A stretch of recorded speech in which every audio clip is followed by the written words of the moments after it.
better. Is this working? Okay. Good morning. I'm Dinah Bain. I'm the president of the AAUW Middlebury branch, and I'm happy to welcome so many people this morning. So we are, the AAUW is the American Association of University Women, which does take men as members.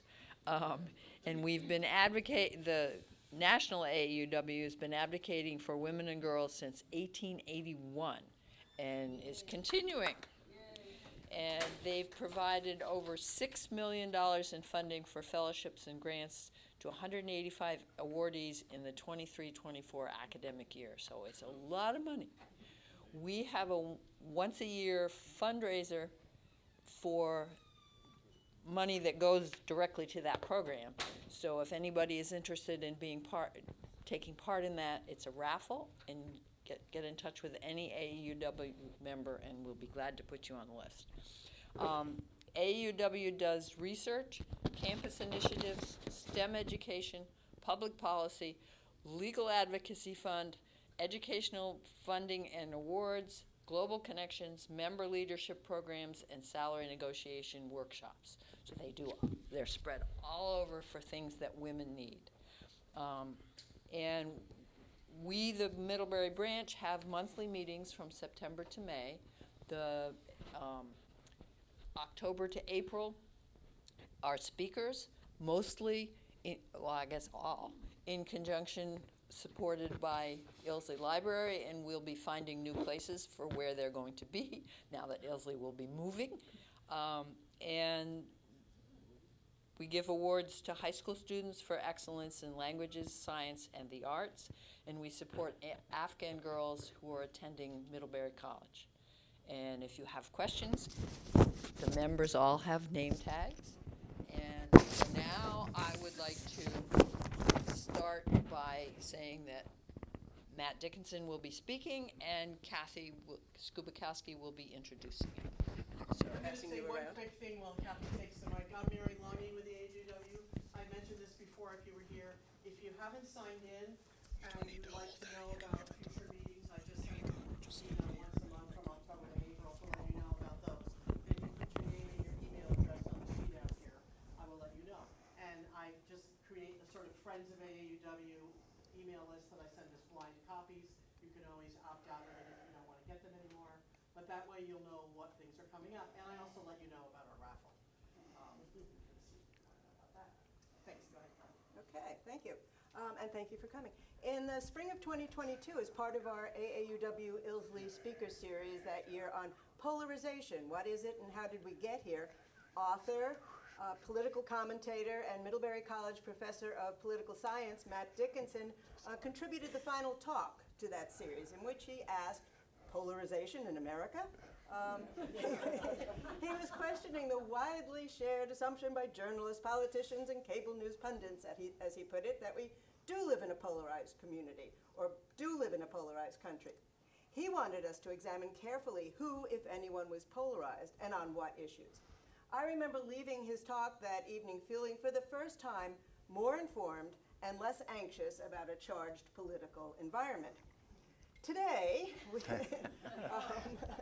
as we in the American Association of University Women and the Ilsley Library staff and as a Middlebury community, we are again turning to Professor Dickinson for his expertise and his insights at a politically charged time. I can tell you we are in good hands. Thank you, Matt. Thank you, Kathy. And thank you all for showing up, particularly since I know I've been here before and told you who was going to win and didn't work out so well. But never mind about that. Let's, I think, dwell on the positive. This is an important election, but again, we say that every 4 years, or for that matter, every 2 years. And I'm going to try again to sort of allay some of your fears near the end of this talk, but I'm going to go about 45 minutes. I'm going to take you through some of the context of the election, then some of the underlying political science, and yes, we believe it's a science, in understanding how elections turn out, in particular focusing on you, what motivates your vote.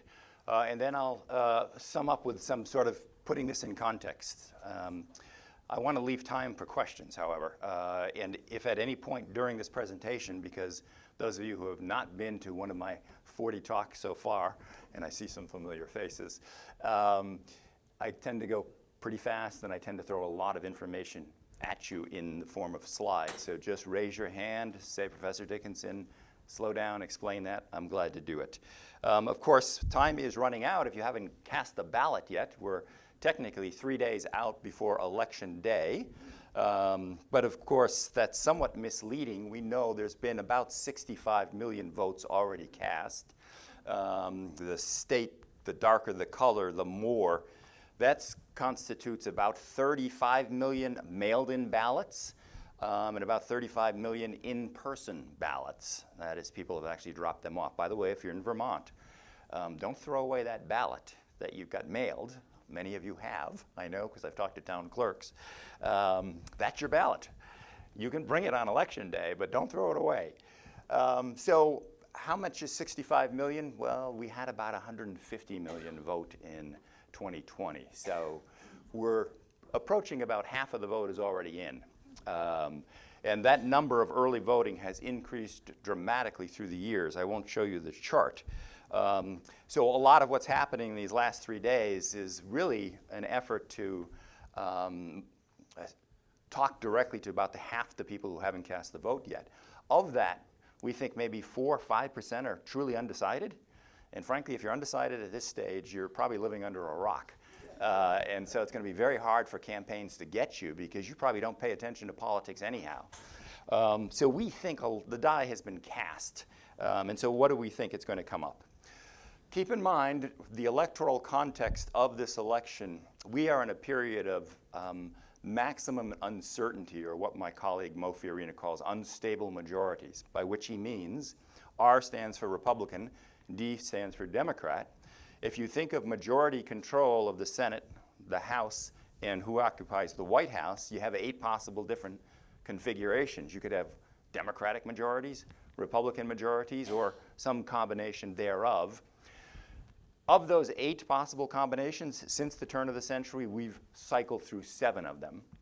And we've had no period of time in which one party has been in charge more than 4 years. That's unprecedented. You really have to go back to the post-Civil War era to get a sense of how unstable our control has been. And that has important ramifications for governing. It makes it hard for any single party to implement their agenda. It also suggests the public has been, in recent years, dissatisfied with what both parties are doing. And I'll talk a little bit at the end why that dissatisfaction exists. But Kathy actually alluded to it. Our parties, that is, the most visible actors in the political system, are much more polarized than we are. And so our choices are polarized and not particularly appealing. And so that is part of what's contributing to this instability. And I can tell you right now, it is almost certainly the case. There's a high probability that after Tuesday, we are going to have divided government again. But we'll get to that. So where does the race stand? Well, we have a lot of polling data out there. We can take the polling in the aggregate. This is something, for instance, Real Clear Politics does. It's the poll of polls, each of those lines, blue standing for Harris's support, red for Trump's support. And note that there's really 3 phases in this campaign. The first phase is up to the point where Joe Biden withdraws. You remember that disastrous debate performance in which it suddenly became clear that all the whispering by the Republicans that he was cognitively declined seemed to be confirmed. And at that point, that blue line began to dip. His polling support dropped precipitously, and it really looked like Trump was going to walk into the White House. The question was, how many seats would he bring with him? Biden withdraws, right? A very statesmanlike move, statesmanlike in the sense that he was pushed over the cliff by the party leaders, but that's okay. And Kamala Harris came in a huge sigh of relief among Democrats, reflected in the jump in support in that blue line. And she gets a little boost about here. That's sort of that post-debate bump, very tiny. Remember, the scale here is going 42% to 51%, so a jump like this is 0.5 percentage point. So let's keep that in context. But then, since then, what has happened? That initial momentum, the vibes that propelled her to the top, has been replaced by concern about who is she? What does she stand for? And her support has plateaued. And as it has plateaued, Donald Trump's support has increased. He's gained about 2.5 percentage points over the last month. As a result, we are, in effect, at the national level in a dead heat in our poll of polls. There is no clear leader, with neither candidate really having reached the magic 50% mark consistently in polling. Of course, we don't elect presidents by the popular poll. We look at the Electoral College. If, again, there's different polling that suggests the state races are different depending on the polls, but this is sort of the consensus. There's probably 7 battleground states, states in which we can't clearly predict who's going to win. Those are those tan states, and I can group them in 3 groups, really. There's the traditional Midwest industrialized blue wall, Wisconsin, Michigan, and Pennsylvania. There's the traditional Republican Southeast states that have been, through the growth of the suburbs, shifting blue. That's North Carolina and Georgia. And then there are the 2 far western states, Nevada and Arizona. And right now,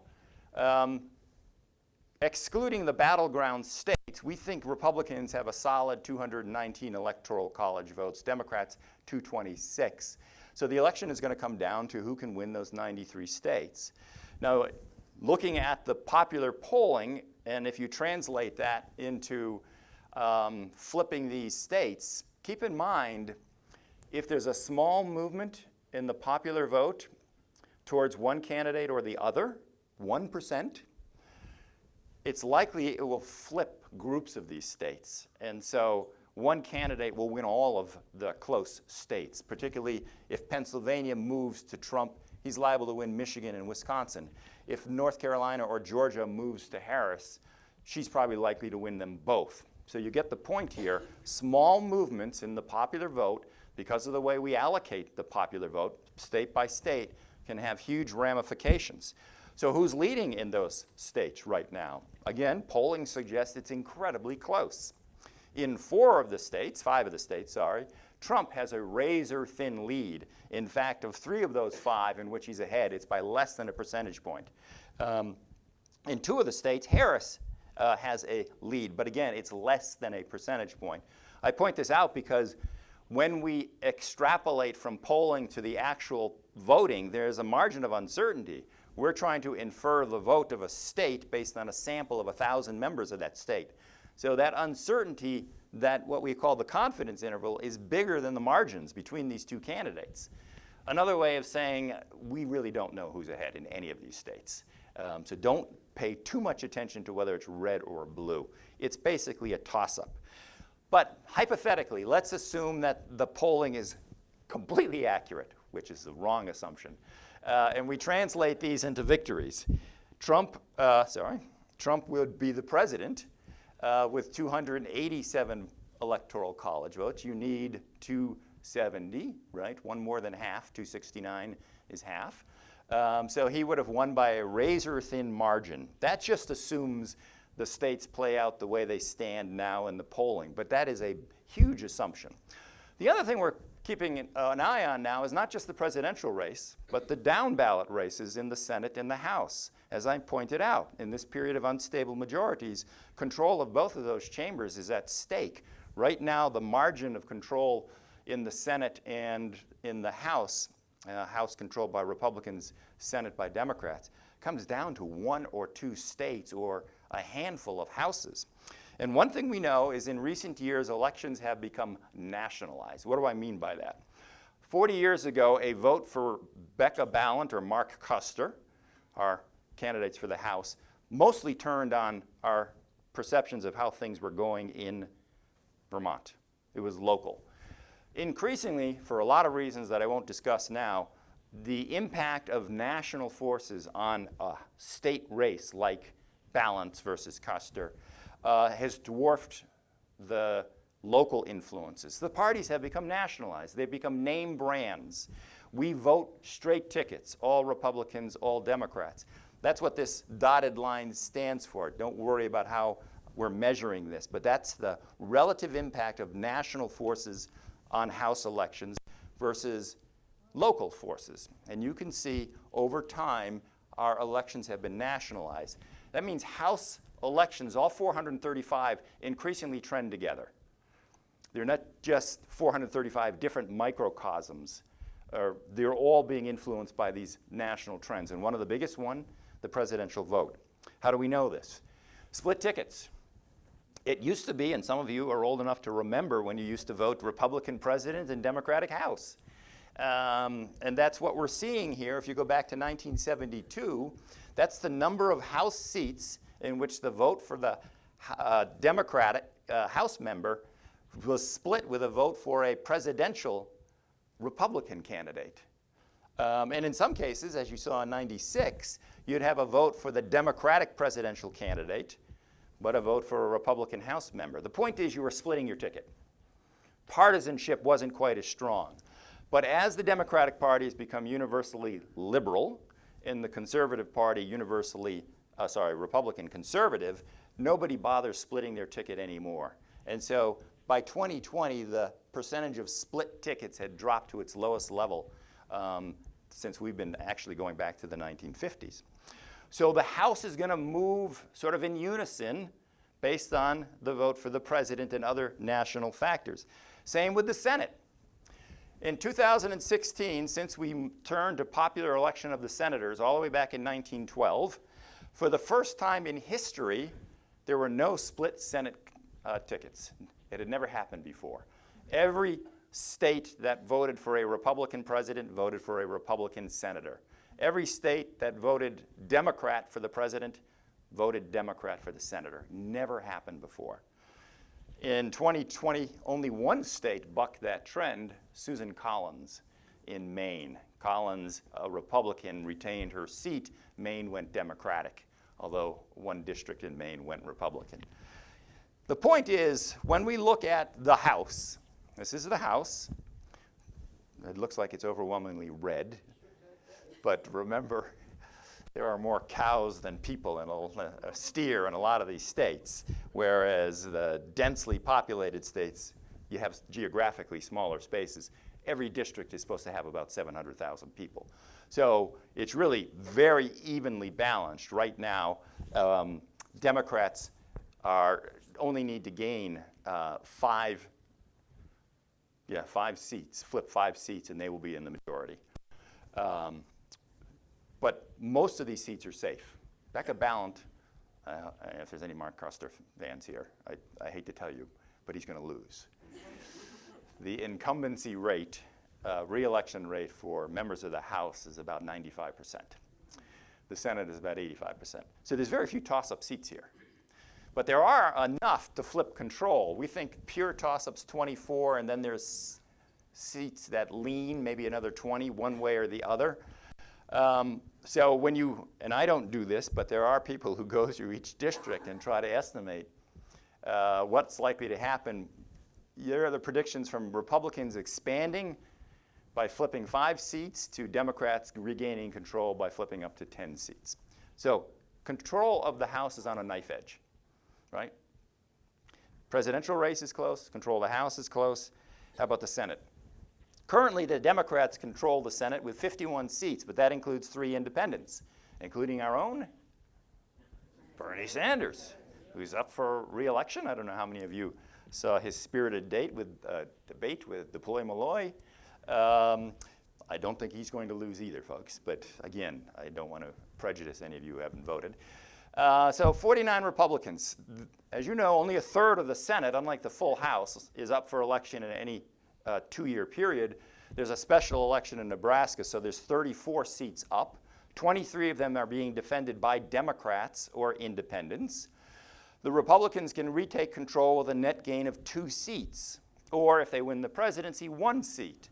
And of course, whoever controls the Senate, assuming they can keep their party together, controls nominations to the district courts, the appeals courts, and the Supreme Court, and we'll almost certainly see 1 or 2 Supreme Court justices decide to retire if the Republicans gain the majority. What's the likelihood they're going to do that? It's pretty high. Again, this is based on polling. The gray states, no election in the Senate. The blue states, the darker the color, the safer it is for the Democrat. The red states, the same thing. And those tan states are the ones that I think are most likely to flip, if any are going to flip. John Tester, a Democrat, is in Montana, a state that is increasingly going red. He's down 5 to 8 points to this guy, Tim Shee. Sherrod Brown, a longtime senator from Ohio, but Ohio has been trending red, C.J.D. Vance. And so he's hanging on by the hair of his chinny chin chin. The latest poll I saw has him up 1 percentage points. Notice there's another state here that is Democrat, but I've already pasted it as red. West Virginia. Joe Manchin is not running for re-election. His replacement, I have a better chance of being elected to the Senate from West Virginia than the Democrat running. That state is going to flip. And so of the 2 Senate seats the Republicans need to take, they've already got 1. So the Senate, it's not impossible that Democrats will retain control, but they have to run the table, essentially, here, and I think it's highly unlikely. Now, at this point, the smart people among you, which is all of you, are saying, well, Dickinson, all you're doing is quoting the polls to me, and we all know the polls aren't accurate. And you're right. It wasn't always the case. Don't get too intimidated by this. This bottom line is the number of days until the election. So we start at 300 days out, and we move to election day. Each one of these dots is a poll that's predicting the share of the incumbent party. And the correlation between the prediction and the actual outcome of the election can range from there's no correlation, 0, to it's perfectly predicted. The polls completely predict the actual result. That would be a 1. That's simply a correlation measure. Well, this is intuitively plausible. What happens as you get closer to the election? The correlation goes up. The polls become more accurate. So that 3 days out, the polls should be incredibly accurate. History says that, we know, because we've studied this from 1956 to 2008. So I could stop my talk here. I've showed you all the polls. We can take questions. But between 2008 and today, polling's gone to hell in a handbasket. It has just changed. Well, you think that's a good thing. I'm not so certain. But for whatever reason, well, I can tell you a lot of reasons. And I see some young students here, and I'm going to amaze them with a fact. It used to be that when we were your age, we used to live in a house, and when somebody called us on the phone, we had to go to something on the wall and grab it. And you couldn't walk because you were tethered to that box. That was called a landline. Say that after me. Landline. Well, guess what, young people? Landlines are being discontinued. It's only a certain age group, a demographic, that retains landlines. Why is that a problem? It used to be when pollsters wanted to get a representative sample, they could just randomize the digit dialing of landlines. And as long as they followed certain protocols, don't call between only 5 and at night and 9 in the morning, because all you'll do is get unemployed people. We could be pretty good, pretty confident that our poll was an accurate cross-section of Americans. We can't anymore. Nobody has landlines, and those that do don't answer them when a pollster calls, right? They're usually, if you're like me, you're screening it. And you see on your phone, who's that? Survey America? Forget it. Because polling takes a long time. I don't know how many of you have been polled, but it's often 30 minutes on a phone. So the response rate has dropped dramatically on the random digit dialing. The New York Times, and I'm going to double check this figure recently, and it's often considered the gold star of polling, although it's not necessarily correct. They had, because they have the resources, they had to sample 80,000 calls to get a representative sample of about 1,200 people. Most pollsters don't have those resources. So what do? Most pollsters are now going to online opt-in polling. It's all online. Or they're supplementing telephone calls with opt-in online. Now that doesn't mean the polls aren't accurate, but it does mean the pollsters have to do something called weighting. Because we know the people who are willing to opt in on polls are not representative of average Americans. They tend to be more partisan, more ideologically oriented, more politically active, more likely to have contributed money. In short, nothing like normal Americans. And as a result, if I'm putting together a poll of 1,200 people, I have to pick and choose among those online so that it matches who's actually going to vote. But here's the question. We don't know who's going to vote, necessarily. So if we underestimate the turnout by some groups, our polls are going to be off. They might be off by significant numbers. Here's the polling eras. And polling got better.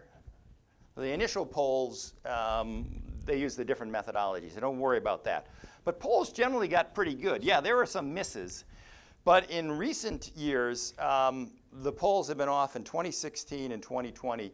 If it's blue, it means that the polling overestimated Democratic support. So in 2016 and 2020, Donald Trump outperformed the polls. And that's nationally. In some states like Wisconsin, he outperformed the polls by 7 percentage points. If Donald Trump is being underestimated by 4 percentage points right now in the polling, the election's over. He's our next president. Now, pollsters, each time they've made these mistakes, have tried to adjust. We know the biggest problem we had in 2016 was that Trump was able to attract individuals who typically didn't participate in politics. The biggest indicator of that was they lacked a college education. Polling typically didn't think these people were going to show up, so we didn't include them in the polls. They did show up. They showed up in key states like Wisconsin, Pennsylvania, and Michigan. And as a result, Trump won those states by very narrow margins. We don't know if the pollsters have corrected for the errors here. They're trying, but it is always as much art as it is science. So anything that I tell you now based on polls, you have to be really concerned that the polls are systematically biased in some way. We're missing a group, and we just don't know. We think we know. If only there was another way to predict elections without polls. Fortunately, there is. There's political science. When I say political science, you hear political, but I hear science. We've actually spent a lot of time studying elections, and not just presidential elections. We've killed 1,000 trees or more, publishing books on congressional elections and off-year elections and primary elections and presidential elections. And based on that, we think we have a pretty good idea of what determines election outcomes. And of these types of elections, the most studied, and I would argue the best understood, are presidential elections. So what I'm going to do here is distill what we think we know about presidential elections. Now I'm going to say something. As a political scientist, the reason we want to study elections and forecast the outcomes, the reason I'm here is because it's a test of how well we think we know what elections are. In that sense, my goal here is much different than, say, the goal of Nate Bronze. He used to be called Nate Silver, but his election forecast is so bad I've downgraded him to bronze. Or Elliot Morris at 538. They don't really care about teaching you. They're just making a lot of money by hosting a website, and they just keep you refreshing the website. Now, by this time, their elections are largely, their forecasts are largely poll-driven. There's some other secret sauce they include. If you just want to know who's going to win, you can probably rely on these guys at this point. If you want to subscribe to the Silver Bulletin. or Morris is $5.38. They'll charge you a fee, make some money off you, but I'm not charging anything. This advice is free. Of course, you know what they say about free advice. Okay, I don't think I'm getting paid anything, am I, Kathy? No. I will pass the hat after. Okay, so we are different from them because we want to understand the elections. A fancy way of saying this is we have a theory. We want to test the theory. Our forecast is the test of our theory. Two important components of our theory. One, it must be replicable. So when I show you what the theory is and I show you how we apply it, you should be able to go out and do it as well. Nothing hidden, unlike Nate Bronze, who won't tell you what's in his model in any detail because he's making money off it. We'll show you everything. And it should have a logic behind it. It shouldn't be based on astrology or looking at goat entrails or looking at the outcome of the Washington Commanders game before the election, which, by the way, turns out to be an incredibly accurate way of predicting the presidential election. From 1936 through 2000, when the Washington Commanders, formerly the Redskins, won the last game before the election, the Democrat always won. Every single year. And when they lost that game, the Republicans always won. So if you want to bet your mortgage on the outcome, just wait until, actually, I guess, is it Sunday, the Commanders? Who are they playing? And if they win, go Harris. If they lose, go Trump. The problem is, and you might be able to find one, I don't see any logic between the Washington Commanders' victory and the outcome of the election. It's purely coincidence. It just happens to be flipping a coin toss and it came up heads all that time. So we need a theory. So here's my theory. And this is a theory that at first you're going to say, oh, that's obvious. But then when you think about what the press has been telling you, the media, the last 2 days, for instance, oh, guess what? Joe Biden said Republicans are garbage, Trump supporters. He's cost them the election. No, wait. Donald Trump said we should shoot Liz Cheney. That's going to cost him the election. When you think about the way that the media covers the election, they think you're idiots. They really do. They think that you are so stupid that some single gaffe is going to sway large portions of the electorate to vote in a way that they wouldn't have voted otherwise. I don't believe that. I have this assumption, and it's an assumption shared by a lot of political scientists, and captured in a very famous phrase from V.O. Key, who wrote perhaps the first, and still in many ways classic account of presidential elections, the responsible electorate. The theory is voters aren't fools. In the aggregate, voters can look at two candidates and they, with very good accuracy, can determine which one is closer to their preferences. And they also know what their preferences are. They have very clear preferences, and the preferences aren't based on the outcome of a Washington Commanders game. It has to do with what we call fundamentals. The state of the nation. Is the economy doing well or not? Are we at war or not? If so, how long? How are we doing? Those are the things that drive elections, not whether Biden called Trump supporters garbage or Trump comedian said that Puerto Rico is a garbage island, or all the other things that are proverbial game changers. No, we don't believe that at all. Now, this is different from saying voters have detailed knowledge of policy. They do not. But what I am pushing back against is the idea, for instance, that Trump voters are in a cult. And they're voting for Trump because he's snowed them.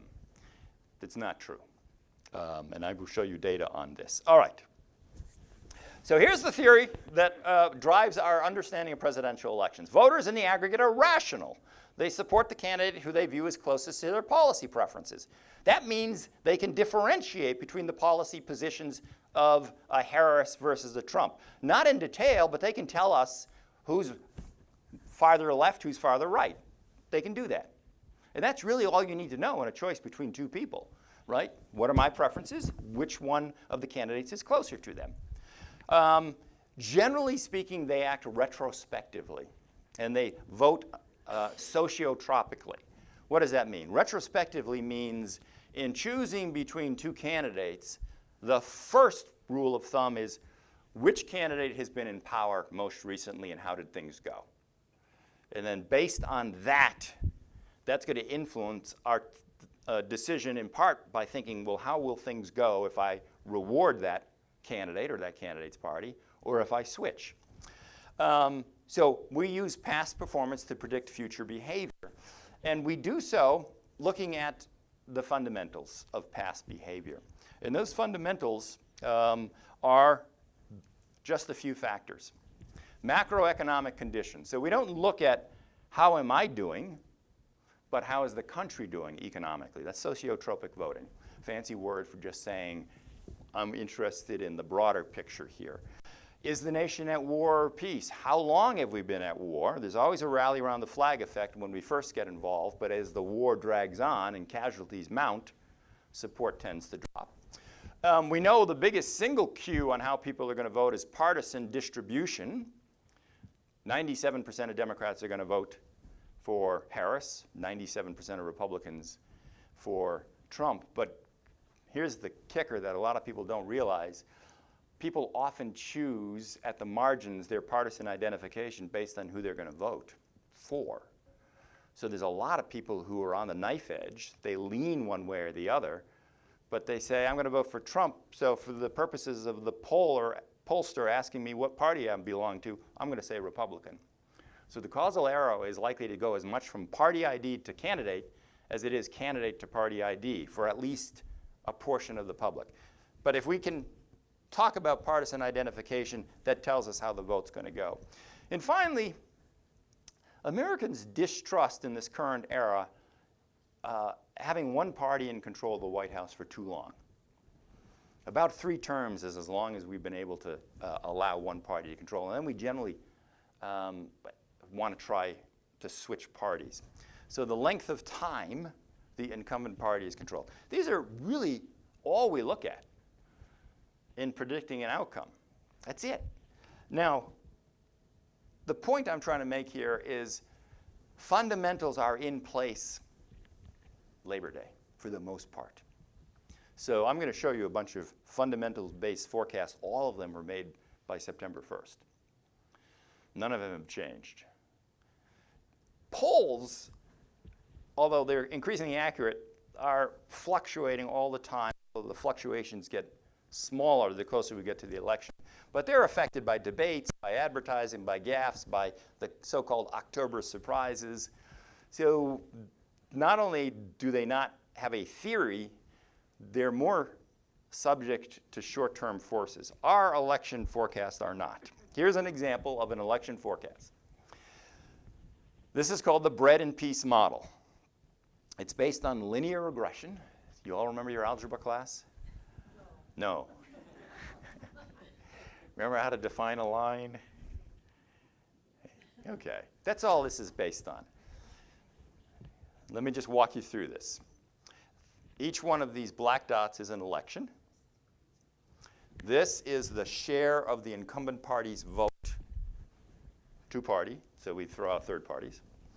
And the bread portion of the model measures per capita real income growth over the 4 years of a president's term. Per capita income growth is just how much disposable income, on average, do Americans have? And over the course of the 4 years of a president's term, is that disposable income increasing this way? Has it increased 0.5%, 1%, 1.5%?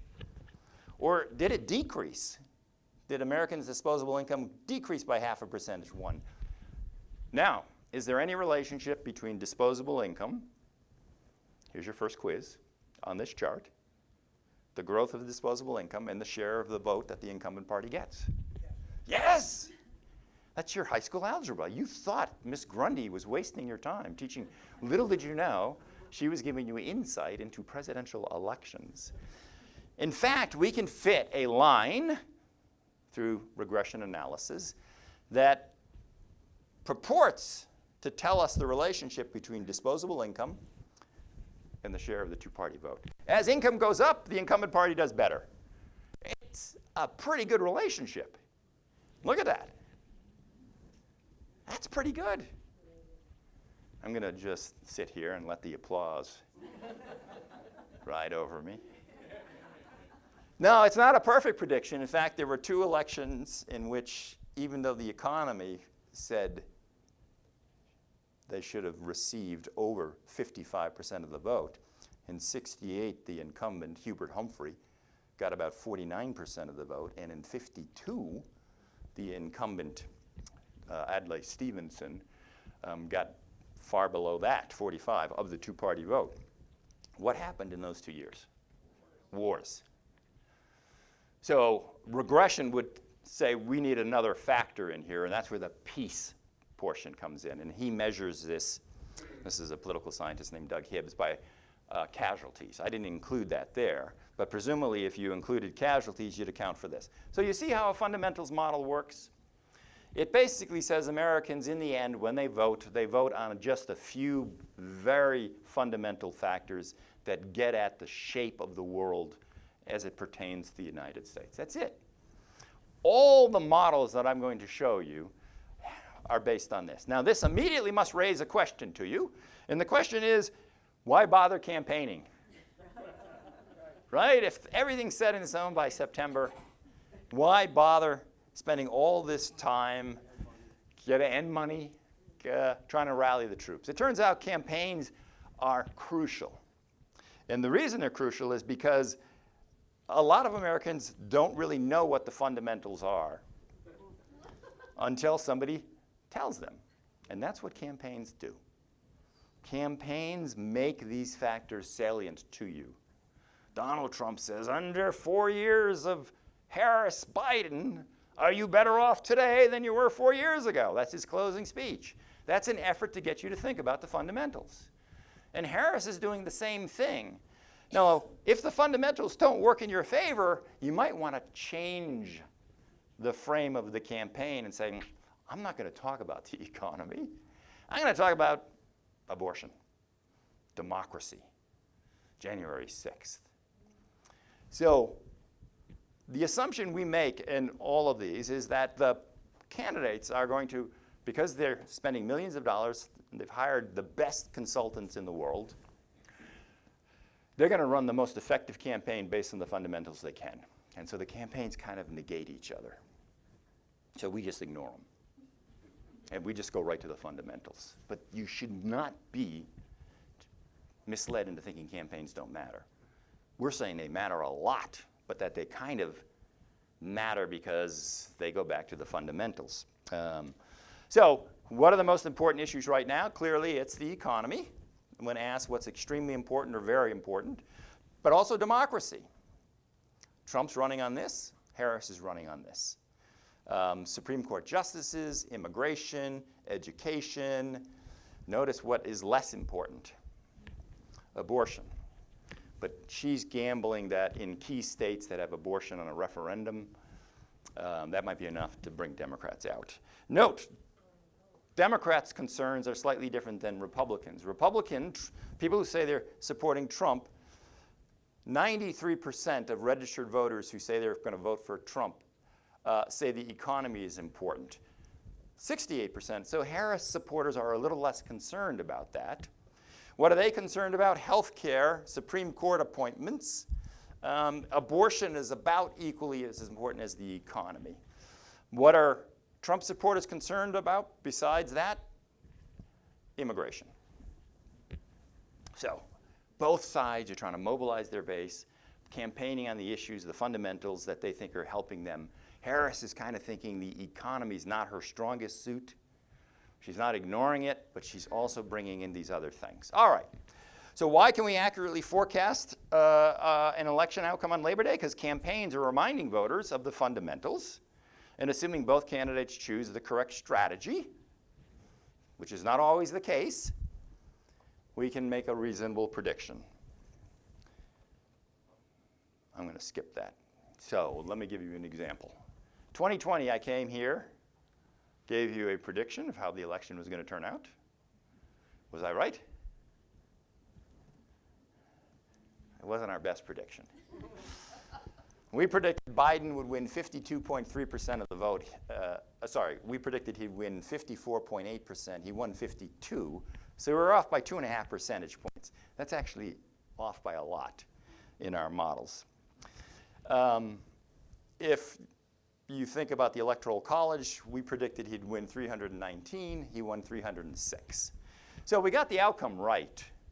We weren't that close because we think COVID was an unusual factor, and we didn't really do a good job. Now, note, typically, if you just predict the popular vote, the Electoral College vote is going to track very well. So this is the incumbent party share of the two-party vote, popular vote, and the share of the Electoral College vote, and they map on each other. When the share of the popular vote is high, so is the share of the Electoral College vote. Things get tricky, like in 2000 or 2016, where you can see even though the share of the incumbent party popular vote might have been above 50% here. So in 2016, it was about 51%. 2000, it was just over 50%. They finished below 50% of the Electoral College, and so they lost the election. So things get dicey in converting popular votes to Electoral College votes in a close election. Are we in a close election? Yeah. We are. What is Dickinson trying to do here? He's trying to cover his ass. Pardon my French. In 2016, everybody thought, oh, Trump's victory was a huge surprise, but not to us. We predicted the Democratic popular vote share would be 50.4. It was actually 51.1. So we were off by less than a percentage point in predicting Clinton's popular vote in 2016. So she did about as well as we predicted she would do. The problem, of course, is that pesky Electoral College. Trump won, not 1, not 2, not 3, but 5 states, 102 Electoral College votes with less than 5% of the vote. He just drew the equivalent of a straight flush and just sneaked through on these states, and so he won the Electoral College despite. All right, so let me finish up here. The assumption I'm making that his history is doomed to repeat itself. At least I hope it is. And so that must immediately raise a question. Our forecast models are based on a solid statistical analysis of how fundamental political context of elections known in advance have normally affected the electoral response to intervening campaign and ultimately determines the vote. Is this a normal election? Probably not. Think about what's not normal about this election. Candidate. No president, having been impeached, has ever again run for the presidency. The last president to run for re-election, having once been defeated, was Grover Cleveland in 1892, and that was really the only one who won. No president, having left office, has been formally accused of crimes. Trump is old. Of the 46 presidents we have had, only 15 have outlived him. Not just saying they ran for president at his age. I mean, they were alive at his age. He's old. His opponent, meanwhile, is a woman, South Asian and black ancestry, the first to be nominated by a major party. She didn't run for the nomination. She was anointed, which is now coming back to her. So there's all sorts of reasons to say, Dickinson, you should worry. But my motto, by the way, that's not really a photo of me. That's somebody else. When in doubt, stick to the fundamentals. All right, so here's the fundamentals. Now, here's what I do. I am a consumer of forecast models. I am not producing my own forecast model. Political scientists are all on the same premise: measure the fundamentals, predict the outcome, have constructed these models, they've tested them, and so they have put them all together in one nice little journal. And I'm summarizing the results here. So all of the models, on the first column is the name of the authors or the name for the model. The second column, the model's forecast of Harris's popular vote and Trump's popular vote. Some of them tell you the win probability based on that. Not all of them do. That's this column. And then they also, most of them predict the Electoral College vote for Harris and for Trump, and the win probability, again, based on that. Which one of these models is best? Well, it really depends on the election cycle, but all of them are pretty close to predicting the same thing, that this is going to be a very close election. What I have done in the past is I have taken the average of them and used that as my prediction. Here is the average. Harris at 50.1, Trump at 49.9. You can also take the median, the mid forecast, and it's not much different. Harris at 50.4 to 50.7 because we have 8 and Trump. So given the margin of error and the uncertainty, it's a dead heat election. How about the Electoral College? There, the average has Trump at 281. 11 states, 11 votes more than he needs. Before you get discouraged, for those of you who want Harris, that's the flip of one state. If we're off by one state and Harris wins it, she wins the Electoral College. In other words, this is incredibly close. If you take the median, it's 282 to 256. There's a lot of other permutations. The probability, for instance, that we will have a tied election, 269, is not 0. In fact, it is as high as I've ever seen it. We can talk about that. What's that? What happened? I'll take you through that in the Q&A, but the short answer is we don't know what's going to happen. There's a process in place. It's supposed to go into the House of Representatives, and each state votes as a state, 1 vote per state, so we have 50 votes. The candidate who gets 26 of the House delegations becomes president. But some states, like North Carolina, have split House delegations, so we don't know how they're going to vote. And that is premised on the idea that before we get there, if it's 269, no electors are just going to suddenly flip. We've had instances in which electors are in a state that has gone for one candidate, and they've said, I don't like that candidate. I'm going to vote for somebody else. It would only take one, a faithless elector, to break the 269 tie. So there's a lot of things we can talk about. All right. So the bottom line here is the race is too close to call. I know. You're saying, what? I paid good money for you to tell me? You can't tell me who's going to win? I could have stayed home. That's right. Well, folks, I hate to tell you, but I'm not saying the forecasts are any less accurate than they were before. They're just as accurate. And the accuracy tells us this race is 50-50. That's just it. Neither candidate has a substantial advantage based on our forecast models. All right. I've gone about 45 minutes here. So I have a few slides that just sort of try to put this in historical context, or I can take questions now. It's up to you.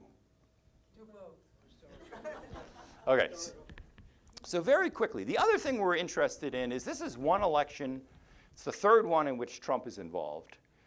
Are there trends that we're seeing over the last several elections? And I think there's one big trend that is increasingly differentiating the Republican Party from the Democratic Party, and it's what I call the diploma divide. The higher your education, and let's say the cutoff point is whether you have a college education or above, the more likely, increasingly, you're going to vote Democratic. Those who do not have a college education are increasingly trending Republican. Now, the interesting thing about this is we often think that Trump's support is predominantly among white voters, and there's xenophobic, a bit of racism involved, bigotry in his support. But he is actually drawing support from voters of color, predominantly Latinos and Asian Americans, less so among African Americans, but he's drawing African Americans. Right now he's polling at about 20 to 30% among African Americans. That would be the highest percentage of African Americans that vote for a Republican since before the Civil Rights Act. Now, do I think he's going to get that? I do not. But what's happening here is the Republican Party is becoming a multiracial populist coalition. And it's not based on race. it's based on education, which is a component of class. Now, we often think of class as income derived, and there's some dispute here about the relationship between education and income, but I don't think they're unrelated.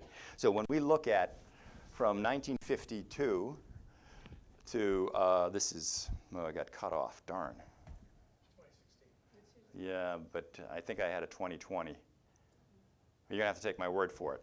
So there are two lines. The lighter line, and this is just confidence interval around the line. Don't worry about that. The line, the dark line is college graduates who are on the top 1/3 of the income scale.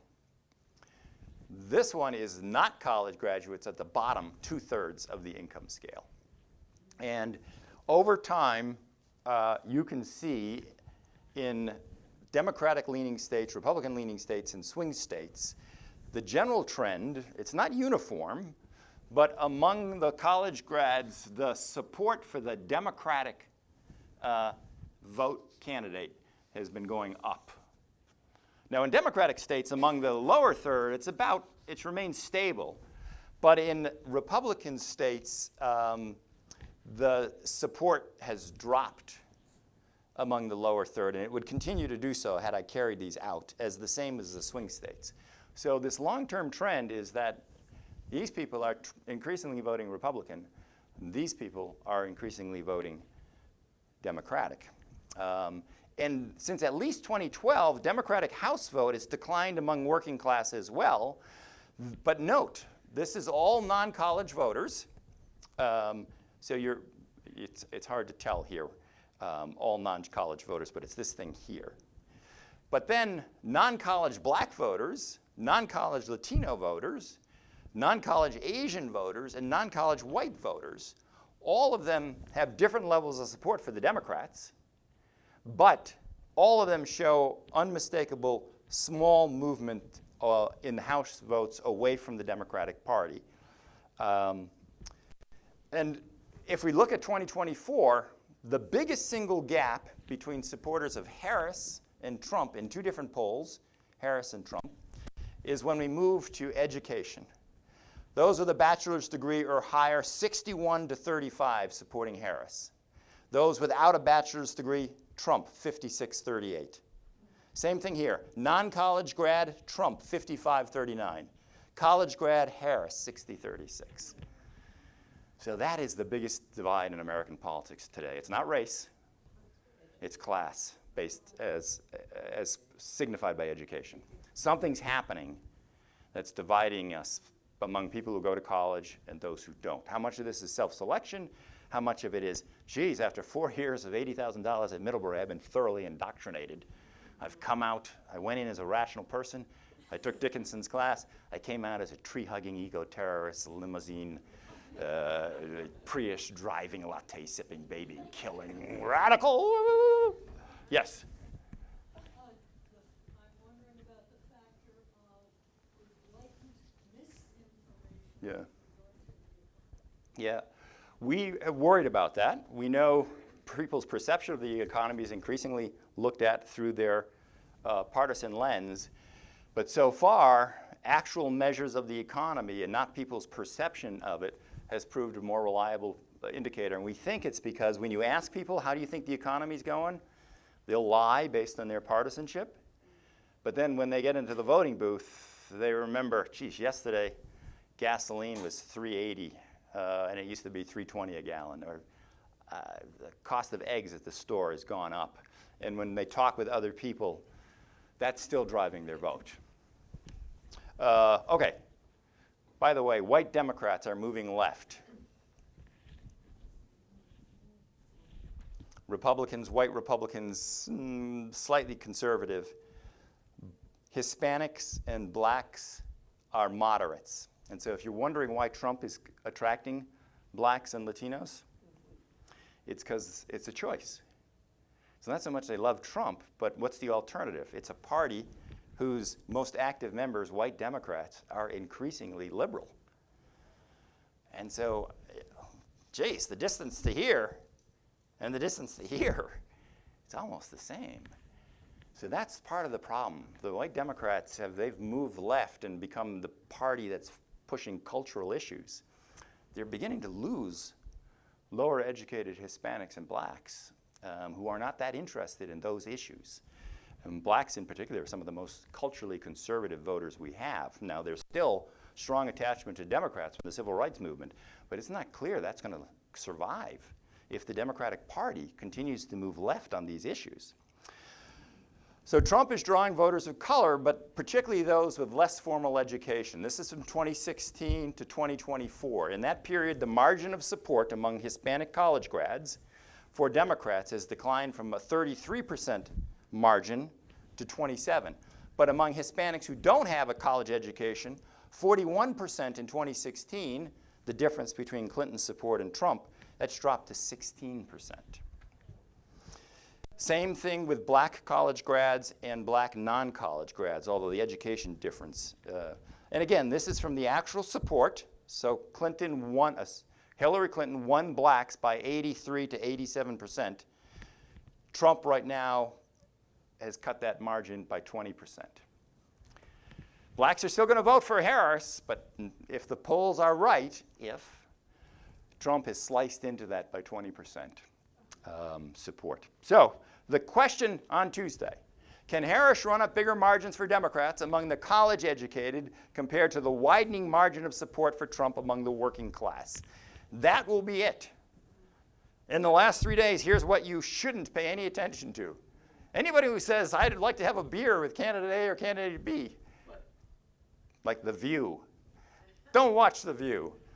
Pay no attention to the amount of money being raised. Any media-proclaimed game changer, garbage. Any candidate gaffed, garbage.